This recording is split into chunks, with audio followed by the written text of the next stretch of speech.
ഒരു പാർശ്വവൽക്കരിക്കപ്പെട്ട ജനതയുടെ ഒരു പ്രകാശനം അതെപ്പോഴും ഒരു മുഖ്യധാര കലാലോകം അത് കേവലം അതിനെ ഒരു പ്രാക്തനമായ ഒരു കലയായിട്ടോ ഫോക്കുലർ ആർട്ടോ എന്നുള്ള രീതിയിൽ വിവേചിച്ച് അതിന് വേണ്ടത്ര പരിഗണന കൊടുത്തിരുന്നില്ല.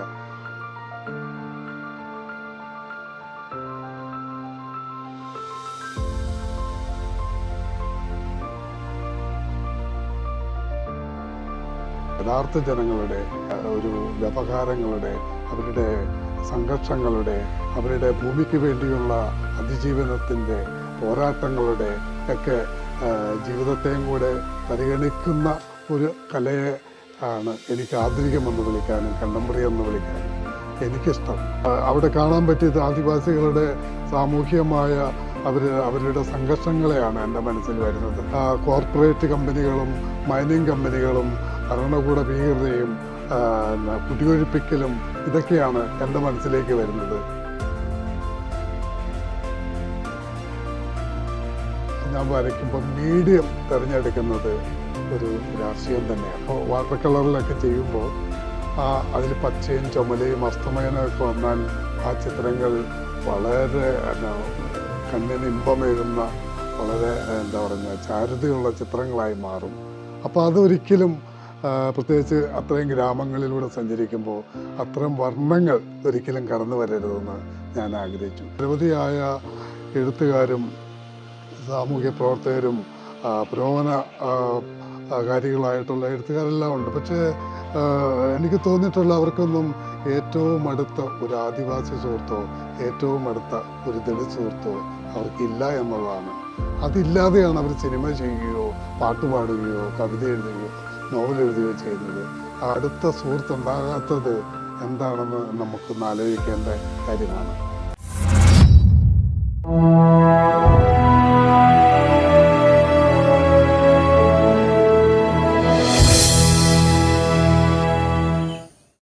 എൻ്റെ ഒരു ചിത്രകാരൻ ഒരു സ്വത്വത്തെയും എനിക്കൊരു എഴുത്തുകാരനാകണമെന്നുള്ള എൻ്റെ അഭിലാഷത്തെയും രൂപപ്പെടുത്തുവാൻ നിർമ്മിക്കുവാൻ ഞാൻ പണ്ട് വളരെ വർഷങ്ങൾക്ക് മുമ്പ് ഏകദേശം 15 വയസ്സൊക്കെ ഉള്ള സമയത്ത് ഒരു ലേഖനം വായിച്ചിരുന്നു. ആ ലേഖനത്തിൽ പ്രധാനമായിട്ടും ആ ലേഖനം ഫോക്കസ് ചെയ്യുന്നത് അംബേദ്കറിനെയും ഗാന്ധിജിയെയും നാരായണ ഗുരുവിനെയാണ്. അത് എഴുതിയത് MP ദേവൻ എന്നൊരു ചിത്രകാരനായിരുന്നു. അപ്പം ഞാൻ എൻ്റെ തൊട്ടടുത്തുള്ള ലൈബ്രറിയിൽ, ഇവിടെ മെമ്മറിയിലെ ലൈബ്രറിയിൽ മാതൃഭൂമി ലക്കങ്ങൾ, അവിടെയാണ് അതിൽ വരുന്ന ചിത്രങ്ങളാണ് എനിക്ക് കാണാൻ ഭാഗ്യമുണ്ടായത്. കാരണം അതിലൂടെയാണ് പെയിൻറ്റിങ്ങോ ചിത്രകലയോ എന്താണെന്ന് ഞാൻ കാണുന്നത് തന്നെ. മറിച്ചൊരു ആർട്ട് ഗാലറി പോകാനോ കാണാനോ ഉള്ള സൗകര്യം ചെറുപ്രായത്തിൽ ഇല്ലായിരുന്നു. അപ്പോൾ ഈ ലേഖനമാണ് എന്നെ ഒരു ചിത്രകാരനും അതോടൊപ്പം പറ്റുമെങ്കിൽ ഒരു എഴുത്തുകാരനും ആകാൻ പറ്റുമോ എന്നുള്ള എൻ്റെ അന്വേഷണങ്ങളും എൻ്റെ എഫോർട്ടും അങ്ങനെ വഴിതിരിച്ചു വിട്ടത്. അതിൻ്റെ ഭാഗമായിട്ട് ദേവന് ഞാൻ 1-2 കത്തുകൾ അയച്ചിരുന്നു. അപ്പോൾ ആ കത്തുകൾ വായിച്ചിട്ട് പറഞ്ഞു, ഒരു എഴുത്തുകാരനും അതോടൊപ്പം ഒരു ചിത്രകാരനും ഉണ്ട്. അതിനെ ഡെവലപ്പ് ചെയ്യാൻ നമ്മൾ ഈ ലോകത്തെ ഒരു കടിഞ്ഞാണില്ലാത്ത കുതിരയെ പോലെ നമ്മൾ സഞ്ചരിക്കുകയും എല്ലാ പ്രതിസന്ധികളെയും തരണം ചെയ്യുവാൻ ഉള്ള ഒരു ശക്തിയും ഒരു സ്ട്രെങ്തും ഉള്ളിൽ സൂക്ഷിച്ചുകൊണ്ട് മുന്നോട്ട് പോയാൽ നിങ്ങളുടെ സ്വപ്നത്തെ നിങ്ങൾക്ക് പൂർണ്ണമാക്കാൻ പറ്റുമെന്ന് ദേവൻ സാർ പറയുന്നുണ്ട്. അപ്പോൾ അതിനുശേഷമാണ് എനിക്ക് ഒരു സർഗാത്മകമായ എൻ്റെ ജീവിതം ഒരു നൊമാഡിക് ലൈഫ് പോലെ ആരംഭിക്കുന്നത്. അവിടെ ഞാൻ സഞ്ചരിക്കുകയും നിരവധിയായ കലാകേന്ദ്രങ്ങളിൽ പോവുകയും ഇന്ത്യ ഒട്ടാകെ സഞ്ചരിക്കുകയും ഇങ്ങനെ എൻ്റെ ഒരു കലാപഠനം ഒരു യൂണിവേഴ്സിറ്റിയിലെ വെളിയിൽ ഒരു വിശാലമായ ലോകത്ത്, പ്രത്യേകിച്ച് ആദിവാസി ഗോത്ര ഭൂമികളിലൂടെ എൻ്റെ ഒരു സഞ്ചാരം, അവരുടെ കലയും സംസ്കാരവും അവരുടെ രാഷ്ട്രീയവും ഒക്കെ കണ്ടുകൊണ്ടും കേട്ടുകൊണ്ടുമാണ് ഞാൻ എൻ്റെ ഒരു കലാജീവിതം നിർമ്മിക്കാൻ ശ്രമിച്ചിട്ടുള്ളത്. ഒരു സബാൾട്ടേൺ പ്രതീകങ്ങളും ബിംബങ്ങളും അല്ലെങ്കിൽ അത്രയും ഇമേജുകളൊക്കെ കലയിൽ കൊണ്ടുവരുമ്പോൾ, പ്രത്യേകിച്ച് അതൊരു കീഴാള പരിപ്രേക്ഷ്യത്തിൽ അവതരിപ്പിക്കുമ്പോൾ അത് അന്ന് മുഖ്യധാര കുറേ വർഷങ്ങൾ ഒരിക്കലും സ്വീകരിച്ചിരുന്നില്ല. അപ്പോൾ മറിച്ച് പുരാണാതിഹാസങ്ങളൊക്കെ അതിലെ ബിംബങ്ങളും പ്രതീകങ്ങളും പുരാവൃത്തങ്ങളൊക്കെ കടം കൊണ്ട് മുഖ്യധാര ചിത്രകാരന്മാർ വലിയ സൃഷ്ടികൾ നിർമ്മിച്ചിട്ടും അത് ലോകമെമ്പാടും എക്സിബിഷൻ ചെയ്യുകയും അതൊരു എന്താ പറയുന്ന ഒരു കണ്ടംപററി ആർട്ടിൻ്റെ സ്വഭാവത്തിൽ അതിനെ പ്രസൻറ്റ് ചെയ്യുകയൊക്കെ ചെയ്യുന്നുണ്ട്. മറിച്ച് ഒരു ഒരു സബാൾട്ടേൺ കല, ഒരു ഒരു ഒരു പാർശ്വവൽക്കരിക്കപ്പെട്ട ജനതയുടെ ഒരു പ്രകാശനം, അതെപ്പോഴും ഒരു മുഖ്യധാര ഒരു ലോകം, ഒരു കലാലോകം, അത് കേവലം അതിനെ ഒരു പ്രാക്തനമായ ഒരു കലയായിട്ടോ ഫോക്കുലർ ആർട്ടോ എന്നുള്ള രീതിയിൽ വിവേചിച്ച് അതിനെ വേണ്ടത്ര പരിഗണന കൊടുത്തിരുന്നില്ല. മറിച്ച് ഞാൻ ശാന്തിനികേതനിൽ, കൽക്കട്ടയിൽ ശാന്തിനികേതനിൽ ചെല്ലുമ്പോൾ എന്നെ ഏറ്റവും കൂടുതൽ എന്നെ ഇൻസ്പയർ ചെയ്യുകയും എനിക്ക് അത്ഭുതം ഉണ്ടാക്കിയ ഒരു ശില്പങ്ങൾ ഞാൻ ശാന്തിനികേതനിൽ കണ്ടു. അത് മറ്റാരുടെയല്ല, ലോകപ്രസിദ്ധ കലാകാരനും ശില്പിയുമായ രാംകിങ്കർ ബേജ്, അദ്ദേഹത്തിൻ്റെ ശില്പങ്ങളായിരുന്നു. അപ്പോൾ അദ്ദേഹം വന്ന് ശാന്തിനികേതനിലും അതിൻ്റെ പരിസരങ്ങളിലുമൊക്കെ ചെയ്തിട്ടുള്ള ശില്പങ്ങൾ മുഴുവൻ സന്താളരുടെയും കീഴാളരുടെയും പോരാട്ടങ്ങളുടെയോ അല്ലെങ്കിൽ അവരുടെ സ്വപ്നങ്ങളുടെയോ അല്ലെങ്കിൽ അവരുടെ കാർഷിക ലോകത്തിൻ്റെയോ ഒക്കെ ജീവിതത്തെ എത്രയോ വർഷങ്ങൾക്ക് മുമ്പ് ആവിഷ്കരിക്കുകയും അത് ലോകം തന്നെ ഏറ്റെടുക്കുകയും അതാണ് ഉത്തരാധുനിക കലയുടെ പിതാവെന്ന് രാംകിങ്കറിനെ ലോകം വാഴ്ത്തുകയും ചെയ്തിട്ടുണ്ട്. അപ്പോൾ അദ്ദേഹത്തിൻ്റെ സൃഷ്ടികളെല്ലാം തന്നെ ഒരു സബാൾട്ടേൺ ജീവിതത്തിൻ്റെ ആവിഷ്കാരങ്ങളായിരുന്നു. അതെനിക്ക് വളരെ സന്തോഷം നൽകി. അതുവരെ ഞാൻ അങ്ങനെ ഒരു എക്സ്പീരിയൻസ് എനിക്ക് ഉണ്ടായിട്ടില്ല. അപ്പോൾ തീർച്ചയായിട്ടും ഇത്രയും അടിച്ചമർത്തപ്പെട്ട ജനതയുടെ ഒരു ആവിഷ്കാരത്തെ മുഖ്യധാരയിലേക്ക് കൊണ്ടുവരാൻ കഴിയുമെന്നുള്ളത് രാംകിങ്കർ അന്നേ കാണിച്ചു തന്നു. ഞാൻ എൻ്റെ അന്വേഷണത്തിലും പഠനത്തിലും ശ്രമിച്ചപ്പോൾ ഇന്ത്യയിൽ 2 ധാരകളാണുള്ളത്. ഒന്ന് സനാതന സാമൂഹികതയും ഒന്ന് വിമർശന സാമൂഹികതയും. അപ്പോൾ അത്തരം പഠനത്തിൽ നിന്ന് രാംകിങ്കറിനെ പോലെയുള്ളവരെ വിമർശന സാമൂഹികതയുടെ ഒരു ഒരു ഒരു ഐക്കണായിട്ട് ആണ് എൻ്റെ മനസ്സിലുണ്ടായത്. മറിച്ച് അതേ കാലഘട്ടത്തിൽ തന്നെ ബംഗാൾ സ്കൂളും മദ്രാസ് സ്കൂളും അങ്ങനെയുള്ള വ്യത്യസ്തമായ ആർട്ടിൻ്റെ ലോകങ്ങളുണ്ടായിരുന്നു. പക്ഷെ അവിടെയെല്ലാം അവരുടെ ഇമേജുകൾ കൂടുതൽ പരിശോധിച്ചാൽ അതൊരു സാമൂഹ്യ ജീവിതത്തിൻ്റെ, സാമൂഹിക യാഥാർത്ഥ്യത്തിൻ്റെ ഒരു നിർമ്മിതിയല്ലായിരുന്നു. അതെപ്പോഴും ഭാവനകളോ അത് കാൽപ്പനികതയോ ഒക്കെയാണ് അത് അടയാളപ്പെടുത്തിയിട്ടുള്ളത്. മറിച്ച് വളരെ കുറച്ച് ആർട്ടിസ്റ്റുകളാണ് സാമൂഹ്യ യാഥാർത്ഥ്യത്തെ ഒരു അടയാളപ്പെടുത്തുകയും അതാണ് കണ്ടംപററി ആർട്ട് അല്ലെങ്കിൽ സമകാലീന കല. അത് സാമൂഹ്യ ജീവിതത്തെയും ജനങ്ങളുടെ, യഥാർത്ഥ ജനങ്ങളുടെ ഒരു വ്യവഹാരങ്ങളുടെ, അവരുടെ സംഘർഷങ്ങളുടെ, അവരുടെ ഭൂമിക്ക് വേണ്ടിയുള്ള അതിജീവനത്തിൻ്റെ പോരാട്ടങ്ങളുടെ ഒക്കെ ജീവിതത്തെയും കൂടെ പരിഗണിക്കുന്ന ഒരു കലയെ ആണ് എനിക്ക് ആധുനികമെന്ന് വിളിക്കാനും കണ്ടംപററി എന്ന് വിളിക്കാനും എനിക്കിഷ്ടം. ഞാൻ എൻ്റെ ശ്രമങ്ങളും ഒക്കെ ഞാൻ ഒട്ടുമിക്ക ഇന്ത്യൻ ആദിവാസി ഗ്രാമങ്ങളിലൂടെ പല പ്രാവശ്യം യാത്ര ചെയ്യുകയും അവരുടെ ജീവിതത്തെ എഴുത്തിലും വരയിലും ഒക്കെ അടയാളപ്പെടുത്തുവാൻ ശ്രമിച്ചിട്ടുണ്ട്. അപ്പോൾ അവിടെ എനിക്കിപ്പോൾ അവിടെ കാണാൻ പറ്റിയത് ആദിവാസികളുടെ സാമൂഹികമായ അവരുടെ സംഘർഷങ്ങളെയാണ് എൻ്റെ മനസ്സിൽ വരുന്നത്. മറിച്ച് അവരുടെ കലാപാരമ്പര്യങ്ങളോ പൈതൃകങ്ങളോ അത്തരത്തിൽ അവരുടെ ഏറ്റവും കാൽപ്പനികവൽക്കരിക്കപ്പെട്ട അവരുടെ ഒരു സാമൂഹ്യ ജീവിതമല്ല എൻ്റെ മനസ്സിൽ. അവിടെ കോർപ്പറേറ്റ് കമ്പനികളും മൈനിങ് കമ്പനികളും ഭരണകൂട ഭീകരതയും കുടിയൊഴിപ്പിക്കലും ഇതൊക്കെയാണ് എൻ്റെ മനസ്സിലേക്ക് വരുന്നത്. മറിച്ച് അവരുടെ സാംസ്കാരികമായ ചിഹ്നങ്ങളോ അവരുടെ നൃത്തങ്ങളോ അവരുടെ ഭൂതകാലത്തിലുള്ള ഒരു കാൽപ്പനികവൽക്കരിക്കപ്പെട്ട ഭൂതകാലത്തെപ്പറ്റി മറ്റുള്ളവർ പറയുന്നേക്കാളുപരി ഇപ്പോൾ നിലവിൽ അവർ നേരിടുന്ന സംഘർഷങ്ങളാണ് എൻ്റെ കലയെ എന്നെ കൂടുതലായിട്ട് സ്വാധീനിച്ചിട്ടുള്ളത്. ഇപ്പോൾ ഗ്രാമീണ ഇന്ത്യയിലൂടെ കുറേ യാത്രകൾ ഞാൻ ചെയ്തു. അപ്പോൾ ആ സമയത്തൊക്കെ ഞാൻ ഒരു ഡ്രോയിങ്ങുകൾ അതിൻ്റെ ഡ്രാഫ്റ്റ് തയ്യാറാക്കുകയും അത് ഡ്രോയിങ്ങുകളായിട്ടും പെയിൻറ്റിങ്ങുകളായിട്ടൊക്കെ വികസിപ്പിക്കാറുണ്ട്. അപ്പോൾ ഒരിക്കൽ എനിക്കൊരു അനുഭവം, ഞാൻ ഈ ബംഗാളിലും ബീഹാറിലും ആസാമിലും ഒക്കെ ഒരുമിച്ചൊരു യാത്ര ചെയ്തു. അപ്പോൾ ഈ സമയത്ത് ഗ്രാമങ്ങളെ ഫോക്കസ് ചെയ്തൊരു പ്രോജക്റ്റിൻ്റെ ഭാഗമായിരുന്നു. അപ്പോൾ ഗ്രാമങ്ങളെ എങ്ങനെ നമ്മൾ ഈ ചിത്രങ്ങളിലൂടെ ഡ്രോയിങ്ങിലൂടെ ആവിഷ്കരിക്കാം, അതിൻ്റെ ഒരു അവിടുത്തെ ലോകത്തെ മറ്റുള്ളവരെ എങ്ങനെ അവർ കാണും. അവരുടെ കാഴ്ചയെ എങ്ങനെ നമുക്ക് കൺവിൻസ് ചെയ്യിപ്പിക്കാം അവരുടെ ജീവിതത്തെ. അതായിരുന്നു എനിക്ക് കിട്ടിയൊരു ടാസ്ക്. അപ്പോൾ ഞാനന്ന് യാത്ര ചെയ്യുമ്പോൾ ആ, ഞാൻ വരയ്ക്കുമ്പോൾ മീഡിയം തിരഞ്ഞെടുക്കുന്നത് ഒരു രാഷ്ട്രീയം തന്നെയാണ്. അപ്പോൾ ഞാൻ വിചാരിച്ചപ്പോൾ വാട്ടർ കളറിലൊക്കെ ചെയ്യുമ്പോൾ അതിൽ പച്ചയും ചുമലയും അസ്തമയനും ഒക്കെ വന്നാൽ ആ ചിത്രങ്ങൾ വളരെ കണ്ണിന് ഇമ്പമേകുന്ന വളരെ എന്താ പറയുക ചാരുതയുള്ള ചിത്രങ്ങളായി മാറും. അപ്പോൾ അതൊരിക്കലും പ്രത്യേകിച്ച് അത്രയും ഗ്രാമങ്ങളിലൂടെ സഞ്ചരിക്കുമ്പോൾ അത്തരം വർണ്ണങ്ങൾ ഒരിക്കലും കടന്നു വരരുതെന്ന് ഞാൻ ആഗ്രഹിച്ചു. അപ്പോൾ ആ ഒരു വർണ്ണത്തെ ആ മെത്തേഡിനെ ആ ഡ്രോയിങ്ങിൻ്റെ സ്വഭാവത്തെ തിരഞ്ഞെടുക്കുന്നത് ഭയങ്കര ഒരു വെല്ലുവിളിയായിരുന്നു എനിക്ക്. അപ്പോൾ അത് ഞാൻ ഒത്തിരി ശ്രമം നടത്തിയിട്ടാണ് വളരെ റഫായിട്ടുള്ള ഒരു ഒരു ഒരു ചിത്രകലയുടെ ഒരു സ്വഭാവം, ഒരു ചിത്രകലാ രീതി ഞാൻ അതിൽ അവതരിപ്പിച്ചത്.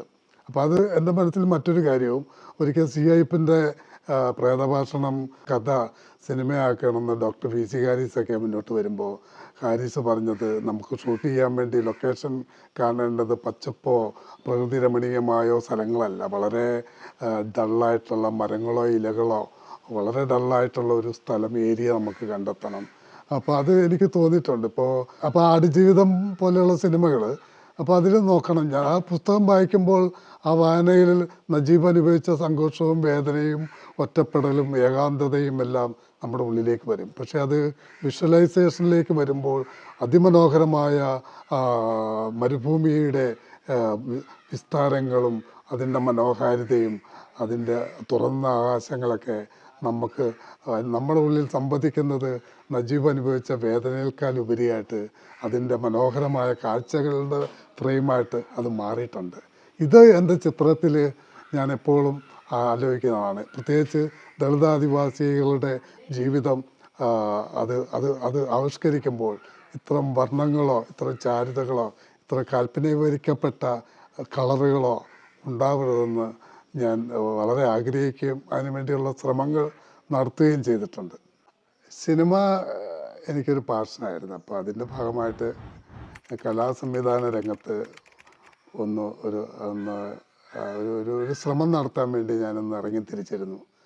അങ്ങനെ ഒരു 10-16 സിനിമകളിൽ കലാസംവിധാന സഹായിയായിട്ടും ഒരു ചെറിയ സിനിമയുടെ കലാസംവിധാനം നിർവഹിക്കുകയും ചെയ്തിട്ടുണ്ട്. അപ്പോൾ ഇവിടെയൊക്കെ എനിക്ക് തോന്നുന്നത് കേരളം എന്ന സ്ഥലത്ത് ഒരു കലാകാരൻ, പ്രത്യേകിച്ച് ഒരു സബാൾട്ടേൺ, ഒരു പൊളിറ്റിക്സ് സൂക്ഷിക്കുന്ന ഒരു കലാകാരൻ ആ രാഷ്ട്രീയം തുറന്നു പറഞ്ഞുകൊണ്ട് ഒരു മുഖ്യധാര സിനിമയുടെ ഭാഗമാകുവാൻ കേരളം പോലൊരു സ്ഥലത്ത് ഭയങ്കര കുറച്ച് വിഷമം, ഒരു ഭയങ്കര സ്ട്രെയിൻ എടുക്കണം. നിറയെ ബാരിക്കേഡുകൾ ഉണ്ടാവുകയാണ്. നമുക്കങ്ങനെ അങ്ങോട്ട് ഓടിച്ചെന്ന് ഒരു സ്പേസ് നമുക്ക് കിട്ടുന്നില്ല. അപ്പോൾ ഈ 16 സിനിമകളിൽ എൻ്റെ അസിസ്റ്റൻ്റായിട്ട് കുറേ പിള്ളേർ വർക്ക് ചെയ്തിട്ടുണ്ട്. അപ്പോൾ പക്ഷേ അവരുടെ ഒരു കാസ്റ്റ് ക്യാപിറ്റൽ അവിടെ വർക്ക് ചെയ്താൽ അവരെല്ലാം തന്നെ ഇന്ന് മുഖ്യധാര സിനിമയിലെ ഇൻഡിപെൻഡൻ്റ് ആയിട്ടുള്ള സ്വതന്ത്ര കലാസംവിധായകരായിട്ട് മാറി. അപ്പോൾ അവർ പല കാര്യങ്ങളും എന്നോട് ഷെയർ ചെയ്യുകയും ചോദിക്കുകയും ഒക്കെ ചെയ്തിട്ടുണ്ട്. അപ്പോൾ എനിക്ക് എന്തുകൊണ്ടാണ് ഇൻഡിപെൻഡൻ്റായിട്ടൊരു സംവിധായകനായിട്ട് മലയാള മുഖ്യധാര സിനിമയുടെ ഭാഗമായിട്ട് നിൽക്കാൻ പറ്റിയല്ല എന്നുള്ളത് അതൊരു വലിയൊരു ചോദ്യമാണ്. അത് ഇപ്പോൾ തമിഴ്നാട്ടിലേക്കൊക്കെ പോകും. ഇപ്പോൾ പാരഞ്ജിത്തുണ്ട്, അവിടെ മാരി സെൽവരാജുണ്ട്, ഈവൻ ഇളയരാജയെ നോക്കും. അദ്ദേഹം മുഖ്യധാരയിലെ അദ്ദേഹത്തെ പോലെ പോപ്പുലറായ ഒരു മ്യൂസീഷ്യനില്ല. മറിച്ച് കേരളം പോലെ ഒരു സ്ഥലത്ത് അത്തരം ഒരു മുഖ്യധാരയിലേക്ക് സബാൾട്ടേൺ പൊളിറ്റിക്സുമായിട്ട് ഒരു കലാകാരന്, പ്രത്യേകിച്ച് സിനിമ പോലെയുള്ള ഒരു പോപ്പുലർ മീഡിയയിൽ നിൽക്കാൻ കഴിയുമോ എന്ന് എനിക്ക് തോന്നുന്നില്ല. അപ്പം അതിനൊരു വെല്ലുവിളിയായിട്ട് ചലഞ്ചായിട്ട് ഞാൻ ഏറ്റെടുക്കുന്നില്ല. അത് അതിൻ്റെ വഴിക്ക് പോകട്ടെ. സിനിമ നല്ല സിനിമകൾ, ചീത്ത സിനിമകൾ, അതെന്തും ആയിക്കോട്ടെ. മറിച്ച് ഞാൻ എൻ്റെ ഒരു ശ്രമം അതിൽ നടത്തി. ഇപ്പോൾ അതിൽ ആക്റ്റീവല്ല ഞാൻ, എങ്കിലും നല്ല സിനിമകൾ എന്തെങ്കിലും വരുവാണെങ്കിൽ അതിൻ്റെ ഭാഗമായിട്ട് വർക്ക് ചെയ്യണമെന്നാണ് ഞാൻ വിചാരിക്കുന്നത്. പിന്നെ ഈ അടുത്ത കാലത്താണ് ഞാൻ ഇപ്പോൾ കെ കൊച്ച് പോലെയുള്ള നമ്മുടെ അടുത്ത സുഹൃത്തുക്കൾ, അദ്ദേഹം കെ കൊച്ച് പോലെയുള്ള ആളുകൾ അവർ നമ്മുടെ കല്ലറ എന്ന അറിയപ്പെടുന്ന ഒരു എന്ത് ചരിത്രപരമായി സവിശേഷതയുള്ള ഒരു ഗ്രാമത്തിൽ ഗ്രാമത്തിലുള്ള ആളുകളാണ്. അപ്പോൾ അവിടെ നിരവധിയായിട്ടുള്ള ദളിത് സാമൂഹ്യ പ്രവർത്തകരും എഴുത്തുകാരും കവികളും കലാകാരന്മാരും നാടകപ്രവർത്തകരും സാങ്കുട്ടി പട്ടംകരിയെ പോലെയുള്ള നാടകപ്രവർത്തകർ അവരോടൊക്കെ ഒപ്പമുള്ള ജീവിതം എന്നെ ഒരു ചിത്രകാരൻ എന്നുള്ള പൊളിറ്റിക്കലായിട്ട് കല ചെയ്യുവാൻ അവരോടൊപ്പമുള്ള ഇടപെടലുകൾ സഹായിച്ചിട്ടുണ്ട്. അപ്പോൾ എന്നെ സംബന്ധിച്ചിടത്തോളം കല ചെയ്യുക എന്നുള്ളത് അത് വളരെ പൊളിറ്റിക്കലാണെന്ന് ഒരു ധാരണയിൽ തന്നെയാണ്, ഒരു ബോധ്യത്തിൽ തന്നെയാണ് ഞാനുള്ളത്. ഇപ്പോൾ കൊച്ചേട്ടൻ മരിച്ചപ്പോൾ എന്നോട് മാധ്യമ വീക്കിലിയോ അങ്ങനെ ആരും ആവശ്യപ്പെട്ടില്ല ഒരു ചിത്രം വരയ്ക്കുന്നത്. പക്ഷേ ചിത്രം വരച്ചിട്ട് ഞാൻ എൻ്റെ സുഹൃത്ത് മാധ്യമത്തിലേക്ക് അയച്ചു കൊടുക്കുകയായിരുന്നു. അപ്പോൾ അവർ പറഞ്ഞ് ഞങ്ങളിത് കവറിലേക്ക് ഉപയോഗിച്ചിട്ടെ എന്ന് വെച്ചു. അപ്പോൾ ഞാനത് വളരെ പൊളിറ്റിക്കലായിട്ട് വളരെ ഇൻറ്റൻഷനോട് കൂടി ചെയ്തതാണ്. കാരണം മുഖ്യധാരയിൽ ഇപ്പോൾ നമുക്കറിയാം എന്തുകൊണ്ടാണ് കേരളത്തിൽ ഇപ്പോൾ ഇവിടുത്തെ മറ്റ് ഇതര എഴുത്തുകാർ എഴുതുന്ന അതേ കാലഘട്ടത്തിൽ അതേ പ്രായത്തിൽ എഴുതി വന്നിട്ടുള്ളവരാണ്, പ്രത്യേകിച്ച് ഈ പാർശ്വവൽക്കരിക്കപ്പെട്ട ജനതയിൽ നിന്നുള്ള അല്ലെങ്കിൽ അത്രയും ഒരു ആധുനിക ദളിത് അവബോധത്തിൽ നിന്നുകൊണ്ട് സംസാരിക്കാനും പറയാനും ചിന്തിക്കാനും ഒക്കെ ശേഷിയുള്ള ഒരു തലമുറ അതേ കാലഘട്ടത്തിലാണ്. പക്ഷേ മീഡിയ മാധ്യമങ്ങൾ വൈകിയാണ് ഇവരെ സ്വീകരിച്ചത്. അതുകൊണ്ട് ഒരു ഒരു ഒരു മറ്റിതര കമ്മ്യൂണിറ്റിയിലേക്ക് നോക്കിയാൽ അവിടെ ഒരു കലാകാരൻ, അവൻ എഴുത്തുകാരനോ ചിത്രകാരനോ പാട്ടുകാരനോ ആണെങ്കിലും അവൻ്റെ ബിഗിനിങ് സ്റ്റേജിൽ അവന് ചില നിർണായകമായ മൈൽ സ്റ്റോണുകൾ ഉണ്ടായിക്കൊണ്ടേയിരിക്കും. മറിച്ച് കീഴാളർ എന്ന വാക്ക് ഞാൻ മറ്റൊരു പദം എനിക്ക് അതിന് വെക്കാൻ പറ്റാത്തതുകൊണ്ടാണ്. എങ്കിലും ഒരു ആധുനിക ദളിത് അവബോധത്തിൽ നിന്നുകൊണ്ട് സർഗാത്മകമായി കർമ്മം ചെയ്യുന്ന ആളുകൾക്ക് അവർക്ക് ഒരു സ്വീകാര്യത കിട്ടുന്നത് അവരുടെ 60കൾക്കോ 70 വയസ്സുകൾക്കോ ശേഷമായിരിക്കും. അപ്പോൾ ഈ സമയത്ത് അവരുടെ ശാരീരികമായ സർഗാത്മകമായ ശേഷിയോ ഒക്കെ കുറയുന്നൊരു സമയമാണ്. മറിച്ച് മറ്റ് ഇതര കമ്മ്യൂണിറ്റിയിലേക്ക് നോക്കിയാൽ അവർ വളരെ ചെറുപ്പത്തിലെ തന്നെ അവർക്ക് ഈ സാങ്കേതികമായ എല്ലാ ആനുകൂല്യങ്ങളും അവരുടെ അവരുടെ സോഷ്യൽ സ്റ്റാറ്റസ് കൊണ്ട് അല്ലെ സോഷ്യൽ ക്യാപിറ്റൽ കൊണ്ട് അവർക്ക് ലഭിക്കും. അപ്പോൾ ഇത് തിരുത്തണം. ഒരു പുതിയ ആധുനികമായ ഒരു ജനാധിപത്യ ലോകത്ത് എല്ലാ മനുഷ്യരെയും കഴിവുള്ള എല്ലാ മനുഷ്യർക്കും സ്വീകരിക്കപ്പെടുന്ന ഒരു സോഷ്യൽ സ്പേസ്, ഒരു സർഗാത്മകമായ ഒരു ഏരിയ, ഒരു സ്പേസ് ഉണ്ടാകണമെന്നാണ് ഞാൻ ആഗ്രഹിക്കുന്നത്. ഞാൻ നിരവധിയായ സംഘർഷങ്ങളിലൂടെ കടന്നു പോയിട്ടാണ് എൻ്റെ ആഗ്രഹത്തെ ഞാൻ നേരത്തെ സൂചിപ്പിച്ച പോലെ ഒരു ചിത്രകാരനും പറ്റുമെങ്കിൽ ഒരു എഴുത്തുകാരനും എൻ്റെ കൃതികൾ, ഞാൻ വരയ്ക്കുന്ന വരകൾ, ഞാൻ എഴുതുന്ന എഴുത്ത് അത് മുഖ്യധാര മാധ്യമങ്ങളിൽ വരണമെന്ന് ഞാൻ ആഗ്രഹിക്കുകയും അതെനിക്ക് സാധിക്കുമെന്ന് ഞാൻ അങ്ങനെ വിചാരിച്ചില്ല. കാരണം ഞാൻ അതിനു വേണ്ടിയൊക്കെ വർഷങ്ങൾക്ക് മുമ്പ് ചില ശ്രമങ്ങൾ നടത്തുകയും എങ്കിൽ പോലും അത് വേണ്ടത്ര രീതിയിൽ സ്വീകരിക്കപ്പെട്ടിരുന്നില്ല. മറിച്ചിപ്പോൾ എല്ലാ മുഖ്യധാര എഴുത്തു മാസികകളും മീഡിയ മാധ്യമം മറ്റ് ഇതര മാധ്യമ രംഗത്തെല്ലാം എനിക്ക് ഒരു സ്പേസ് കിട്ടുന്നുണ്ട്. അത് ഞാൻ കുറേ സ്ട്രഗിൾ ചെയ്തിട്ടാണ് ആ സ്പേസ് ഉണ്ടായത്. അപ്പോൾ ആ സ്പേസ് എനിക്ക് കിട്ടിയത് ഈ പറയുന്ന മാധ്യമരംഗത്തുള്ള ആളുകളൊക്കെ അവരുമായിട്ട് എനിക്കൊരു സൗഹൃദം എങ്ങനെയൊക്കെയോ രൂപപ്പെട്ടുകൊണ്ട് മാത്രമാണ് എനിക്കത് കിട്ടിയത്. ആ രൂപപ്പെടുത്തിയെടുക്കുവാൻ ഞാൻ കുറേ കഷ്ടപ്പെടേണ്ടി വന്നു. അപ്പോൾ അത് ഞാൻ കുറേ യാത്ര ചെയ്യേണ്ടി വന്നു, സ്ട്രഗിൾ ചെയ്യേണ്ടി വന്നു. വേണ്ടത്ര പരിഗണന കിട്ടാത്ത സ്ഥലങ്ങളുണ്ടായിരുന്നു. അപ്പോൾ ഞാൻ പൈമനം ജോൺ എന്ന് പറഞ്ഞ കഥാകൃത്ത് എഴുതി എൻ്റെ വീട്ടിൽ ഉണ്ണിയാറ് വരുമായിരുന്നു. അപ്പോൾ അങ്ങനെ ഉണ്ണിയാറ് ചെറുപ്പം തൊട്ട് എൻ്റെ വീട്ടിൽ വരുമായിരുന്നു. അങ്ങനെയൊക്കെയാണ് ഉണ്ണിയാറും ഒരു എഴുത്തുകാരനിലേക്ക്, അല്ലെങ്കിൽ അവരൊക്കെ വലിയ എഴുത്തുകാരായിട്ട് മാറിയത്. അപ്പോൾ ഇതേ ആഗ്രഹം എനിക്കുമൊക്കെ ചെറുപ്പത്തിലുണ്ടായിരുന്നു, വലിയൊരു എഴുത്തുകാരെ വീട്ടിൽ ചെല്ലുവാനോ അവിടെ ഇരിക്കുവാനോ. പക്ഷേ നമുക്കങ്ങനെ അവരെ വീട്ടിനുള്ളിലേക്ക് കയറി അവരോടൊപ്പം ഒരേ സീറ്റിൽ ഇരിക്കാനോ ഒന്നും ഒരിക്കൽ പോലും അവസരങ്ങളുണ്ടായിട്ടില്ല. അപ്പോൾ നമ്മൾ എന്തുകൊണ്ടാണ് വൈകി ഇത്രയും മേഖലയിലേക്ക് ഈ സ്ട്രഗിളിനിടയിൽ മുന്നോട്ട് വരാമെന്ന് പറഞ്ഞാൽ നമുക്കൊരു സ്വീകാര്യത, പൊതു സ്വീകാര്യത പബ്ലിക്കിൻ്റെ ഇടയിൽ. ഇപ്പോൾ ഞാൻ പലരെയും കണ്ടിട്ടുണ്ട്, പല എഴുത്തുകാരുടെ അടുത്ത് പോയിട്ടുണ്ട്, ചിത്രകാരന്മാരുടെ അടുത്ത് പോയിട്ടുണ്ട്, സിനിമാ സംവിധായകരുടെ അടുത്ത്, സിനിമാ പ്രവർത്തകരുടെ അടുത്ത് ഒക്കെ പോയിട്ടുണ്ട്. പക്ഷെ അവരൊക്കെ ആ സമയത്ത് നമുക്കൊരു സ്നേഹം നമ്മളോട് കാണിക്കും, ഒരു ബന്ധം സൂക്ഷിക്കുമെങ്കിലും ഒരു ലോങ് ആയിട്ടുള്ളൊരു ബന്ധത്തിന് അവർ ശ്രമിക്കാറില്ല. അവർ പിന്നെ നമ്മൾ മറവിലേക്ക് വിടുകയാണ്.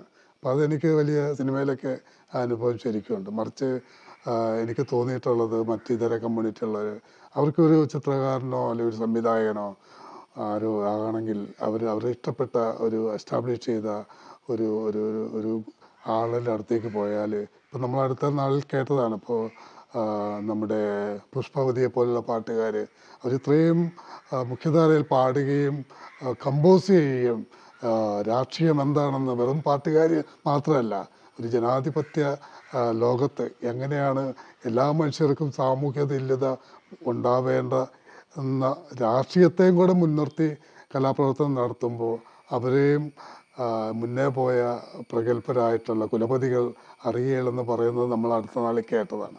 അപ്പോൾ അതുകൊണ്ടാണ് ഞാൻ പറഞ്ഞത്, നമ്മുടെ ആളുകൾ അല്ലെങ്കിൽ ഇത്ര ആളുകൾ മുന്നോട്ട് വരുമ്പോൾ അവർക്ക് എവിടേക്കാണ് അവരെ ഇൻക്ലൂഡ് ചെയ്യുന്ന ഒരു സ്പേസ് ഉള്ളത് എന്നുള്ളത് വലിയ കാര്യമാണ്. പലപ്പോഴും അത്തരം സ്പേസുകൾ കുറയുകയാണ് ഉണ്ടാകുന്നത്. അതിനെ നമ്മൾ വാതിലുകൾ തട്ടി തുറന്ന് അകത്ത് കയറി നമ്മൾ ചില എന്താ പറഞ്ഞ ഇതൊക്കെ നിർമ്മിച്ചെടുത്താൽ മാത്രമാണ് നമുക്കൊരു സ്പേസുള്ളൂ. അപ്പോൾ ഇതിനകത്ത് എൻ്റെ ഒരു ഫ്രണ്ട് കഴിഞ്ഞ ദിവസം എന്നോട് ചോദിച്ചത്, ശശി ചേട്ടാ എത്ര നാളായി ഇങ്ങനെ വർഷങ്ങളായിട്ട് പല സ്ഥലത്ത് ജോലി ചെയ്യുന്നു, പെയിൻറ്റിങ് ചെയ്യുന്നു, കലാപ്രവർത്തനം നടത്തുന്നു, പക്ഷെ നിങ്ങൾ മറ്റുള്ളവർ ഇതിൻ്റെ ചെറിയൊരു ഏരിയയിൽ മാത്രമേ വർക്ക് ചെയ്യുന്നുള്ളൂ, എന്നിട്ട് അവർക്കെല്ലാം വളരെ പെട്ടെന്ന് അവർ എല്ലാ ഭൗതികമായ നേട്ടത്തിലേക്കും സാമൂഹികമായ അല്ലെങ്കിൽ എല്ലാ തരത്തിലും എല്ലാ നേട്ടത്തിലേക്കും അവർ എത്തുമ്പോൾ എന്തുകൊണ്ടാണ് നിങ്ങളിപ്പോഴും ഇങ്ങനെ ഒരു നൊമാഡിക് ലൈഫിലേക്ക് തന്നെ? അപ്പോൾ അത് നമ്മുടെ കുറ്റമല്ല, അതൊരു സൊസൈറ്റിയുടെ കുഴപ്പമാണ്. നമുക്കങ്ങനെ എന്താ പറയുന്നത്, ഒരു സോഷ്യൽ ക്യാപിറ്റലില്ല. ആ സോഷ്യൽ ക്യാപിറ്റൽ ഉണ്ടാക്കുക, നിർമ്മിക്കുക എന്നുള്ളത് വളരെ ശ്രമകരമായൊരു ദൗത്യമാണ്. അപ്പോൾ അതുകൊണ്ടാണ് പക്ഷെ ഇപ്പോൾ എനിക്ക് കിട്ടിയ ഈ അവസരങ്ങൾ, ഇപ്പോൾ എല്ലാത്തരം മാസികകളും, ഇപ്പോൾ ഓണപ്പതിപ്പുകൾ അല്ലെങ്കിൽ സ്പെഷ്യൽ ഇഷ്യൂയൊക്കെ വരുമ്പോൾ എന്നോട് വരയ്ക്കണം, അല്ലെങ്കിൽ ഏതെങ്കിലും ഒരു മേഖല, ശശി സഞ്ചരിച്ച ഒരു മേഖലയെപ്പറ്റി വരയ്ക്കും എന്നൊക്കെ പറയുന്നുണ്ട് ഇപ്പോൾ അവർ. അപ്പോൾ അതൊക്കെ എനിക്ക് കിട്ടിയൊരു വലിയൊരു തീർച്ചയായിട്ടും ഒരു അംഗീകാരമായിട്ട് തന്നെയാണ് ഞാനത് കാണുന്നത്. അപ്പോൾ അതിനെ കൂടുതൽ വളരെ വിശാലമായ ഒരു ആധുനികതയോടൊപ്പം നിൽക്കുന്ന, ഞാൻ ആ ആധുനികതയെ എന്ന് പറയുന്നത് ദളിത് ആധുനികതയെ അല്ലെങ്കിൽ ഒരു അംബേദ്കറൈറ്റ് ദാർശനികതയുടെ ഭാഗമായിട്ട്, കാരണം അത് അംബേദ്കറൈറ്റ് ദാർശനികത കേവലം അംബേദ്കറോടുള്ള ആരാധനയല്ല, മറിച്ച് ഈ ലോകത്തുള്ള മനുഷ്യർ സാമൂഹ്യ തുല്യതയിലും സാഹോദര്യത്തിലും എല്ലാം ജനാധിപത്യപരമായ അവകാശങ്ങൾ ലഭിക്കണമെന്ന്, അതിനുവേണ്ടിയാണ് അദ്ദേഹത്തിൻ്റെ സർഗാത്മകമായ, അദ്ദേഹത്തിൻ്റെ അക്കാഡമിക്കായിട്ടുള്ള, അദ്ദേഹത്തിൻ്റെ മറ്റ് എല്ലാ എഫേർട്ടുകളും അദ്ദേഹം ഇൻവെസ്റ്റ് ചെയ്തത്. തീർച്ചയായിട്ടും അത്ര വിശാലമായൊരു ലോകത്തിലേക്ക് എല്ലാ മനുഷ്യർക്കും എത്താവുന്ന ഒരു വലിയ സോഷ്യൽ സ്പേസ് ഉണ്ടായി വരട്ടെ എന്നാണ് ഞാൻ ആഗ്രഹിക്കുന്നത്.